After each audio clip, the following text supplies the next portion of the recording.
Bread वो मुलायम slice जो गेहूं के दाने से बनती है। सुबह का नाश्ता हो या शाम की भूख, एक चीज जो हर घर में सबसे पहले निकलती है वो है ब्रेड।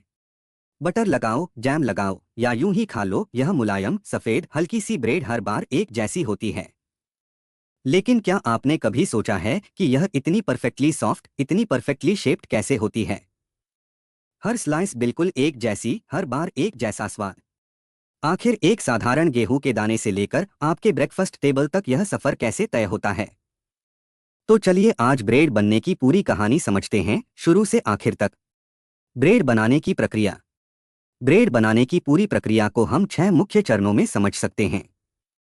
पहला चरण, कच्चा माल और आटा तैयार करना। ब्रेड बनाने की शुरुआत होती है गेहूं से। लेकिन यह गेहूं सीधे खेत से नहीं आता, पहले इसे मिलों में पीसकर मैदा बनाया जाता है। ब्रेड के लिए आम आटे की जगह मैदा इस्तेमाल होता है, क्योंकि मैदे में ग्लूटेन की मात्रा ज्यादा होती है। और यही ग्लूटेन ब्रेड को उसकी मुलायम और चूई टेक्सचर देता है। मैदे के साथ मिलाई जाती हैं कुछ और जरूरी चीजें, पानी, नमक, चीनी और सबसे जरूरी यीस्ट।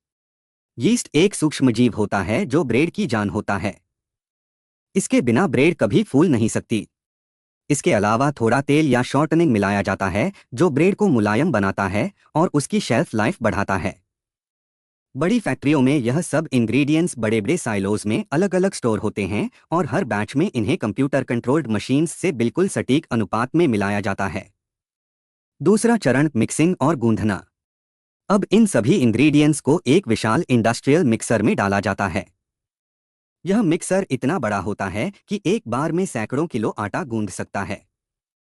मशीन के बड़े बड़े हुक्स तेजी से घूमते हैं और आटे को हर तरफ से खींचते और दबाते हैं।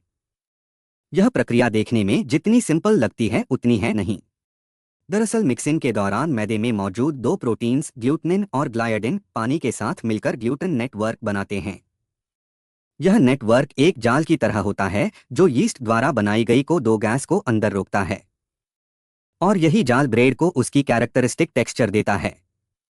मिक्सिंग का समय बहुत इंपॉर्टेंट है। कम मिक्सिंग से ग्लूटेन नेटवर्क कमजोर रहता है और ज्यादा मिक्सिंग से यह टूट जाता है। इसलिए हर बैच की मिक्सिंग कंप्यूटर से मॉनिटर होती है। तीसरा चरण, फर्मेंटेशन और प्रूफिंग।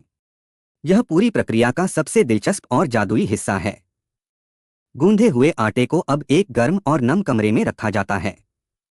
यहाँ यीस्ट अपना काम शुरू करता है। यीस्ट आटे में मौजूद चीनी को खाता है और उससे को दो गैस और अल्कोहल बनाता है। यह को दो गैस ग्लूटेन नेटवर्क में फंस जाती है और आटा धीरे धीरे फूलने लगता है, लगभग दोगुना हो जाता है। इस प्रक्रिया को फर्मेंटेशन कहते हैं। फर्मेंटेशन के दौरान ही ब्रेड का असली फ्लेवर डेवलप होता है। जितनी धीमी फर्मेंटेशन उतना बेहतर स्वाद। बड़ी फैक्ट्रीज में यह प्रोसेस टेम्परेचर कंट्रोल्ड चेंबर्स में होती है, जहां टेम्परेचर और ह्यूमिडिटी बिल्कुल सटीक रखी जाती है। फर्मेंटेशन के बाद आटे को फिर से थोड़ा दबाया जाता है, जिसे पंचिंग डाउन कहते हैं। इससे अंदर की अतिरिक्त गैस निकल जाती है और ग्लूटेन नेटवर्क फिर से टाइट हो जाता है। चौथा चरण, शेपिंग और मोल्डिंग। अब आटा बेकिंग के लिए तैयार है, लेकिन पहले उसे सही शेप देनी होगी। फैक्ट्री में यह काम ऑटोमेटेड मशीन्स करती हैं। सबसे पहले एक डिवाइडर मशीन पूरे आटे को इक्वल वेट के टुकड़ों में बांटती है, हर टुकड़ा बिल्कुल एक जैसे वजन का।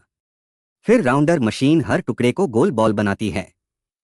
इसके बाद एक इंटरमीडिएट प्रूफर में इन बॉल्स को कुछ मिनट रेस्ट दिया जाता है ताकि ग्लूटेन रिलैक्स हो। फिर मोल्डर मशीन हर बॉल को फ्लैट करती है, उसे रोल करती है और उसे ब्रेड टिन के शेप में ढालती है। यह पूरी प्रोसेस इतनी फास्ट होती है कि एक मिनट में सैकड़ों लोव्स शेप हो जाते हैं। शेप्ड लोव्स को ब्रेड टिन्स में रखा जाता है और इन्हें एक बार फिर प्रूफिंग चेंबर में भेजा जाता है। इस बार यह 45 मिनट से 1 घंटे तक फूलते हैं, टिन के ऊपर तक आ जाते हैं। इसे फाइनल प्रूफ कहते हैं। पांचवा चरण, बेकिंग। यह वो पल है जब आटा ब्रेड बनता है। प्रूफ्ड लोव्स को एक बड़े टनल ओवन में भेजा जाता है। यह ओवन लंबाई में 20 से 30 मीटर तक होते हैं और इनका तापमान होता है 200 से 240 डिग्री सेल्सियस। लोव्स एक मूविंग कन्वेयर पर ओवन के अंदर से गुजरते हैं। बेकिंग के दौरान 3 जरूरी बदलाव होते हैं। पहला, ओवन की गर्मी से यीस्ट की एक्टिविटी एकदम तेज हो जाती है और ब्रेड एक आखिरी बार और फूलती है। इसे ओवन स्प्रिंग कहते हैं। दूसरा, 60 डिग्री से ऊपर जाते ही यीस्ट मर जाता है और ग्लूटेन स्ट्रक्चर सेट हो जाता है, ब्रेड अपनी फाइनल शेप ले लेती है। तीसरा, सबसे ऊपरी लेयर में मेलार्ड रिएक्शन होती है जिससे ब्रेड की सुनहरी ब्राउन क्रस्ट बनती है। यही क्रस्ट ब्रेड को उसकी खुशबू और बाहरी टेक्सचर देती है। पूरी बेकिंग प्रोसेस में लगभग 20 से 25 मिनट लगते हैं। छठा चरण, कूलिंग, स्लाइसिंग और पैकेजिंग। ओवन से निकली ब्रेड को तुरंत पैक नहीं किया जा सकता। पहले इसे ठंडा करना जरूरी है। गर्म ब्रेड को पैक करने से उसमें कंडेंसेशन होती है जो मोल्ड यानी फफूंदी को बढ़ावा देती है।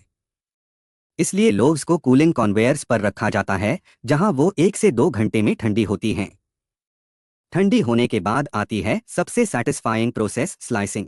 कई लोव्स डाली जाती हैं। इस मशीन में बहुत सारे तेज पैरेलल ब्लेड्स होते हैं जो एक साथ पूरी लोफ को इक्वल स्लाइसेस में काट देते हैं, 1 सेकंड से भी कम समय में। स्लाइसिंग के तुरंत बाद ब्रेड को प्लास्टिक बैग में सील किया जाता है ताकि वो फ्रेश रहे। हर पैक पर मैन्युफैक्चरिंग डेट, एक्सपायरी डेट और इंग्रेडिएंट्स प्रिंट होते हैं और यह पैक्स बॉक्सेस में भरकर डिलीवरी ट्रक्स में लाद दिए जाते हैं। एक दिलचस्प बात, क्या आप जानते हैं कि एक स्टैंडर्ड ब्रेड लोफ में लगभग 20 से 24 स्लाइसेस होती हैं और एक स्लाइस ब्रेड बनाने के लिए करीब 20 गेहूं के पौधों की जरूरत होती है। यानी जो एक स्लाइस आप सुबह टोस्ट करते हैं उसके पीछे एक पूरे किसान की मेहनत है। और एक और हैरान करने वाली बात, ब्रेड की वो खुशबू जो ओवन से निकलते वक्त आती है वो 300 से ज्यादा अलग अलग एरोमेटिक कंपाउंड्स से मिलकर बनती है। जाते जाते एक सवाल, आज मल्टीग्रेन, होल व्हीट और ग्लूटेन फ्री ब्रेड का बाजार तेजी से बढ़ रहा है। लोग हेल्थियर ऑप्शंस की तरफ जा रहे हैं। तो क्या आने वाले समय में ट्रेडिशनल व्हाइट ब्रेड की जगह ये नई ब्रेड्स ले लेंगी? कमेंट करके बताइए आप सुबह के नाश्ते में कौन सी ब्रेड खाते हैं और यह वीडियो किस शहर से देख रहे हैं। वीडियो अच्छी लगी हो तो लाइक जरूर करें और ऐसे ही जानकारी भरे वीडियो के लिए हमारे चैनल को सब्सक्राइब करके बेल आइकन पर ऑल का ऑप्शन सेलेक्ट करना न भूलें।